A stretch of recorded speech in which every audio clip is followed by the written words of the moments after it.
বাগবাজার থেকে হাঁটতে হাঁটতে গঙ্গার দিকে আসতেই দেখি একটা লঞ্চ, বোধহয় হাওড়া থেকে ফিরছে। বিকেল গড়িয়ে সন্ধ্যার দিকে যাওয়া সূর্য, তাও আবার মহালয়ার দিন। চারিদিকে প্রচুর মানুষের ভিড়, তাদের অধিকাংশই আবার টিনেজার। কি মনে হলো, ভাবলাম কুমোরটুলি থেকে ঢিল ছোড়া দূরত্বে যখন দাঁড়িয়ে আছি তখন আর মনটা চাইল না এই দাঁড়িয়ে থাকতে। হাঁটা লাগালাম সেই কুমোরটুলির দিকে। দুপা হাঁটতেই দেখি ঢাক বাজতে শুরু করে দিয়েছে। এই ঢাকের শব্দ কানে এলেই মনটা ছুটে যায় ফেলে আসা শৈশবের দিকে।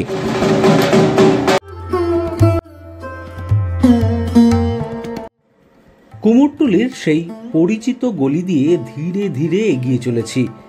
সামনের দিকে যা ভিড় দেখতে পাচ্ছি তাতে যেন মনে হচ্ছে আজ মহালয়া নয়, আজই সপ্তমী।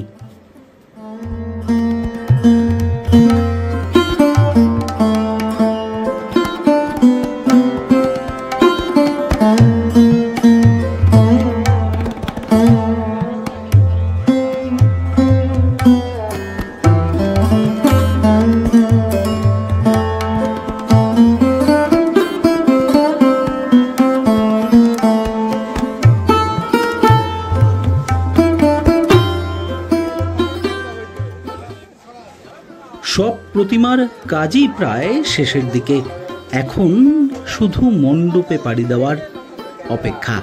কুমোরটুলির মহালয়ার দিন হাজারে হাজারে মানুষ এসেছেন এইসব প্রতিমা দেখতে। এর মধ্যেই দেখতে পেলাম বেশ কিছু প্রতিমা মণ্ডপে চলে যাচ্ছে। আর সত্যি এখান থেকেই মনে হয় বাঙালির পুজো শুরু হয়ে গেল।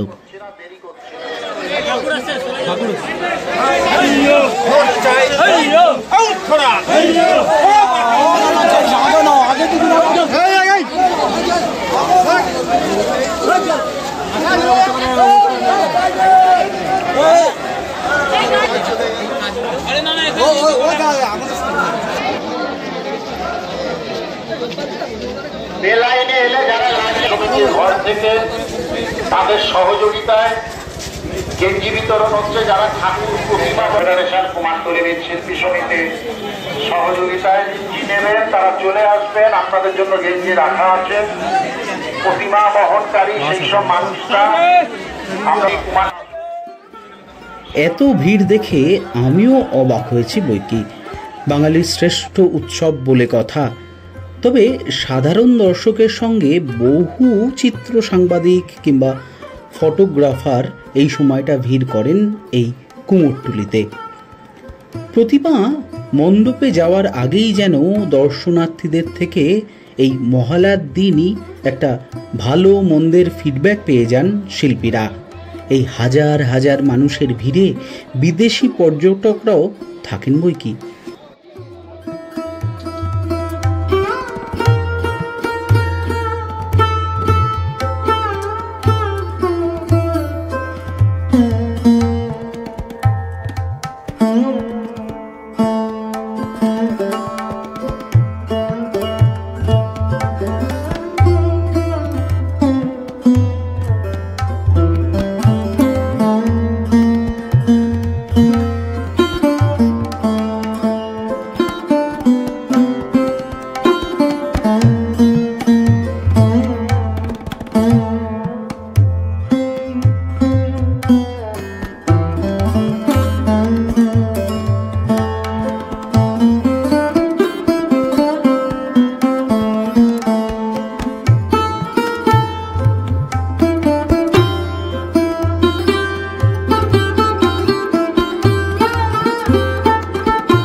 কুমোরটুলিতে বেশ কিছুক্ষণ কাটিয়ে তারপর ফের চলে এলাম সেই গঙ্গার পাড়ে।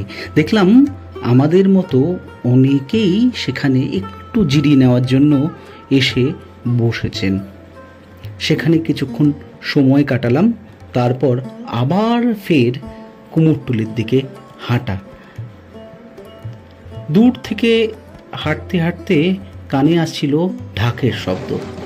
প্রথমেই বলেছি, এই ঢাকের শব্দ কানে আসলেই মনে হয় যেন সেই ফিরে যাই চেনা শৈশবে। এবার বাড়ির পথে আসব। হাঁটতে হাঁটতে বাগবাজারের দিকে যাওয়া, সেখান থেকে বাসে করে বরানগরের দিকে আসব। কিন্তু রাস্তার দুধারে বিভিন্ন লরিতে, ম্যাটাডোরতে এখন গেলে আপনারাও দেখতে পাবেন কুমোরটুলি থেকে মণ্ডপে কিংবা বাড়িতে যাচ্ছে ঠাকুর বা প্রতিমা। সেটাও দেখলাম। আর সত্যি এই সব প্রতিমাগুলো দেখে মন্ত্রমুগ্ধের মতো তাকিয়ে থাকি। কখনো বিশাল বিশাল প্রতিমা, চোখ আটকে যায়, কখনো বা খুব ছোট্ট বাড়ির প্রতিমাতেই চোখ আটকে যায়, শুধু মুখ থেকে বেরিয়ে আসে একটাই আওয়াজ, বাহ। আর যাই হোক, আজকের এখানেই ভিডিওটা শেষ করতে হবে আমাকে, কারণ এর আগেও আমরা একাধিকবার এই কুমোরটুলিতে এসেছি, এর আগে দুবার এসেছি। আর যেহেতু মহালয়ার দিন একবার ভাবলাম যে ঢু মেরে যাই, কতটা প্রস্তুত হয়েছে এখানকার ঠাকুরগুলো, প্রতিমাগুলো, সেটাই দেখতে এসেছিলাম। কিন্তু এখানে দেখতে এসে প্রচুর মানুষের সাথে দেখা হলো, প্রচুর ভিড়, সত্যি ভালো লাগলো এবং ফিল হলো, অনুভব করতে পারলাম যে বাঙালির শ্রেষ্ঠ উৎসব একদম দুয়ারে। আর যাই হোক, আমাদের এই ভিডিওটা যদি আপনাদের ভালো লেগে থাকে তাহলে অবশ্যই সাবস্ক্রাইব করবেন আমাদের ইউটিউব চ্যানেল ই বাংলা ব্লগসকে। আর যদি ভালো লাগে আমাদের ভিডিওগুলো অবশ্যই লাইক, শেয়ার এবং কমেন্ট করবেন এই ভিডিওগুলোতে। আর যদি কুমোরটুলির ভিডিও দেখতে চান, আমাদের প্লেলিস্ট রয়েছে কুমোরটুলি নামেই একটা, এই আমাদের ই বাংলা ব্লগসে। সেখানে গিয়েও আপনারা অন্যান্য আমাদের এই ই বাংলা ব্লগসের অন্যান্য ভিডিওগুলো, বিশেষ করে কুমোরটুলির ভিডিও, বিভিন্ন সময়ের ভিডিও আপনারা দেখতে পারেন। যাই হোক, ভালো থাকবেন, সঙ্গে থাকবেন আমাদের, আর লাইক, শেয়ার, কমেন্ট তো অবশ্যই করবেন।